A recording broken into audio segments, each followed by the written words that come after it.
ग्राह के द्वारा गजेंद्र का पकड़ा जाना। अनेक जन्मों से जीव काल से मरता चला आ रहा है।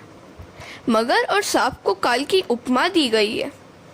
जिस संसार में मनुष्य काम क्रीड़ा करता है वहाँ काल भी रहता है।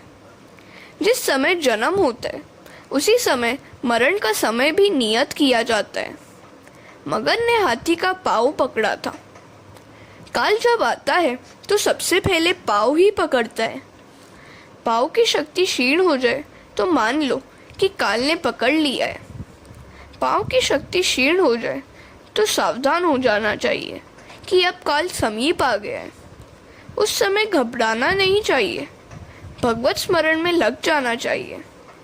जब काल आकर पकड़ेगा तब तुम्हें न पत्नी छुड़ा सकेगी और न पुत्र ही। जब काल पकड़ेगा तब कोई भी प्रयत्न काम नहीं आएगा। उस मगर ने जब हाथी को पकड़ा तब न तो हथनियाँ और न बच्चे ही उसे छुड़ा सके और न दूसरे हाथी।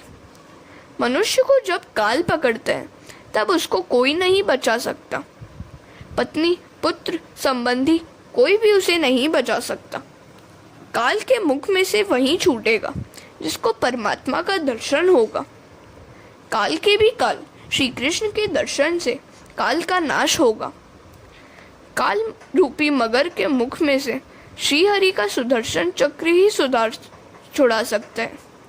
मगर के मुख में से छूटने के लिए हाथी ने बहुत प्रयत्न किए परंतु कोई प्रयत्न काम न आया।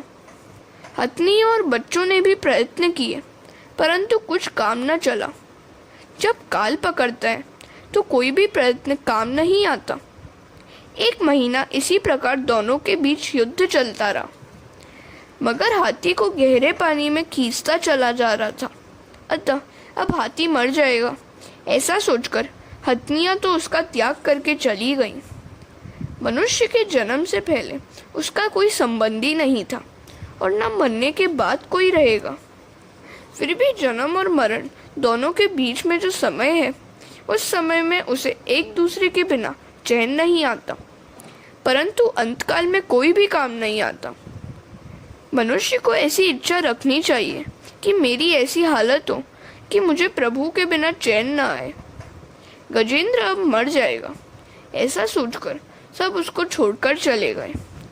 गजेंद्र अकेला ही रह गया। मनुष्य भी जब अकेला हो जाता है तब जाकर ज्ञान जागृत होता है। अकेला अर्थात जब जेब में पैसा भी न हो तब ज्ञान जागृत होता है और वह ईश्वर की शरण में आता है।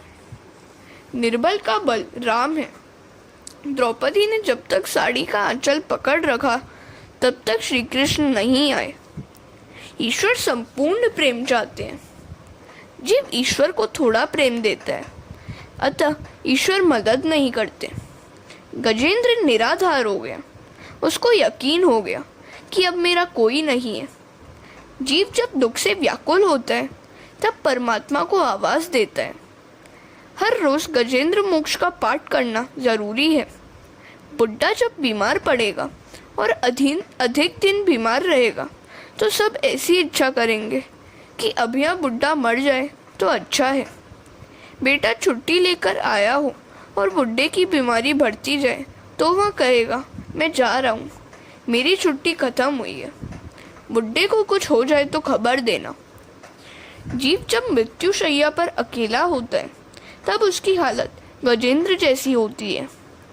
अंतकाल में जीव को ज्ञान होता है परंतु तब वह ज्ञान उसके कुछ काम नहीं आता।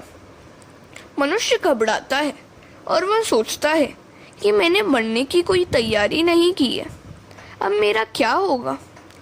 जहाँ जाकर वापस आना होता है ऐसे सफ़र के लिए तो मनुष्य बहुत तैयारी करता है, परंतु जहाँ जाकर वापस लौटना नहीं होता ऐसे सफ़र के लिए वह कुछ भी तैयारी नहीं करता।